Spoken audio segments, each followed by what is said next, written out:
The Garmin Epix has almost everything you could want in a sports watch, from an excellent AMOLED display to extensive activity tracking to absolutely bonkers battery life.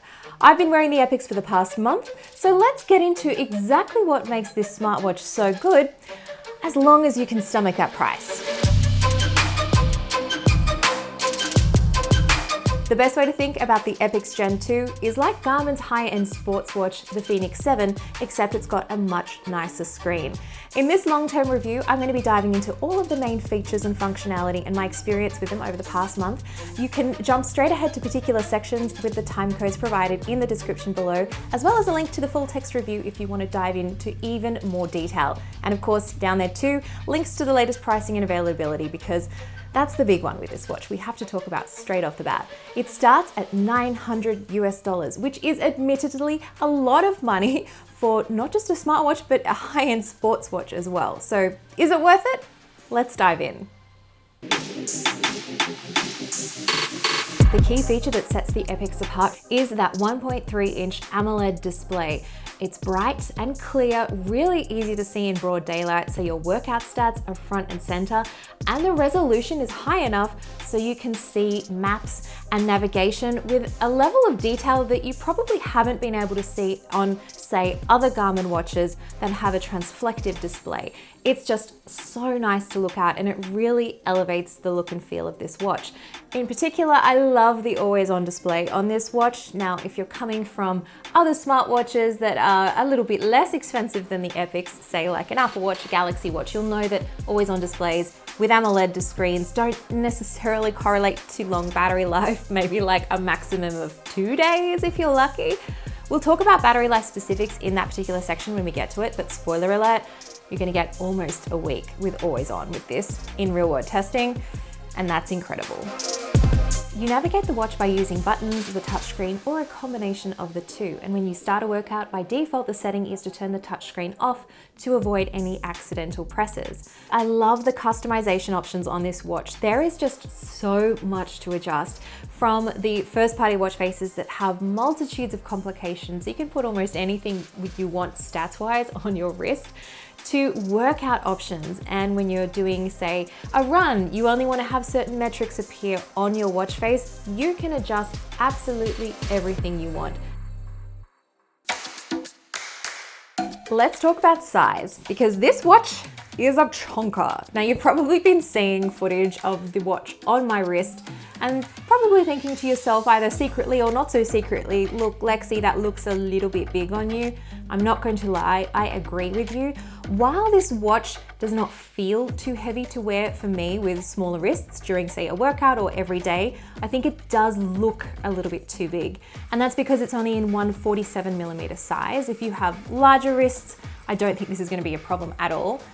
Aesthetics aside, I really think the only size and weight issue that this watch presents is for sleep tracking.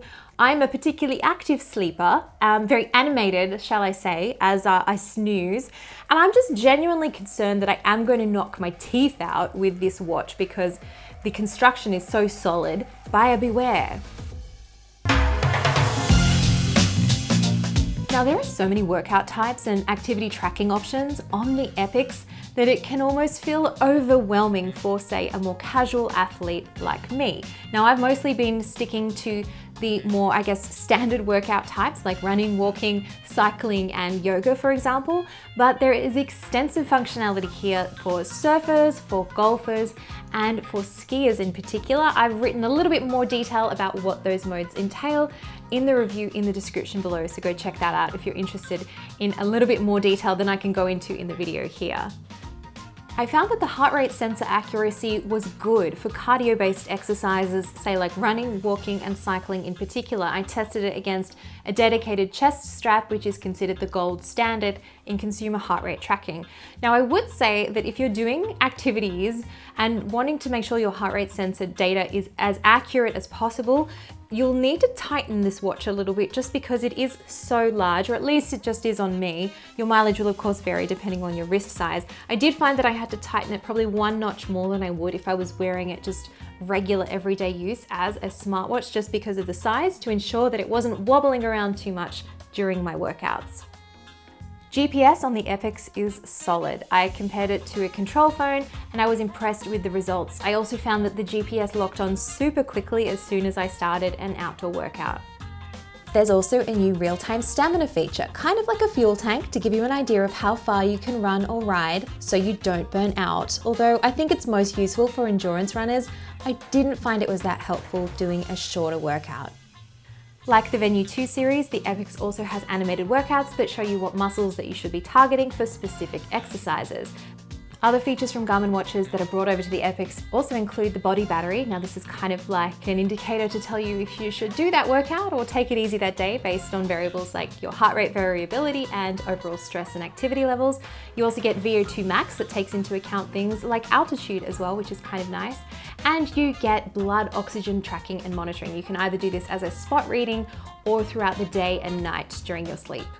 Sleep tracking is also on board with sleep stages and a sleep score that rates the quality of your snooze. The watch also has high and low heart rate alerts, and in terms of overall safety, it has Garmin's live track system and as well as incident detection that can send an alert to your emergency contacts if it detects a high velocity event. Unfortunately, I've had incident detection trigger false positives twice over the past month. It seems to be very, very sensitive, let's put it that way. The mapping features on the Epix are extensive and kind of beyond the scope of the video to go into absolutely every single one, but my favorite is round trip routing. You put in the distance that you want to travel, either running or riding, and the watch will suggest a couple of different routes to mix things up. I've genuinely enjoyed this. It has provided a bit more variety to my workouts. Okay, let's talk battery life and smart features. Now, I don't know what kind of alchemy Garmin has done with the Epix, but they can get 6 days of battery life out of this watch with the always on display active. Like, what? I don't understand, Garmin. Like, tell me your secrets. Tell us your secrets, because this is incredible. And if you want to do more regular smartwatch use without as many of the bells and whistles and turn the always on display off, 16 days. I don't know, guys. My mind is just blown officially. The Epix is a sports watch first and smartwatch second, but there are still a number of important features to talk about, including iOS and Android compatibility. Yay! However, if you are attached to an iPhone, you will not be able to respond to text messages from your wrist. You'll only just be able to see them come through. Quick responses are available if you are paired with Android. You can put your own music on this watch. You can also use third-party apps like Spotify, Amazon Music, and Deezer, for example, to store your music for offline playback. There is a storage disparity though, so 16 gigabytes is internal storage for the stainless steel variant, and if you have the sapphire and titanium version, that bumps it to 32 gigabytes. It also has Garmin Pay support for contactless NFC payments from your wrist, and you also get a variety of third-party apps available to download, plus third-party watch faces from the Connect IQ store.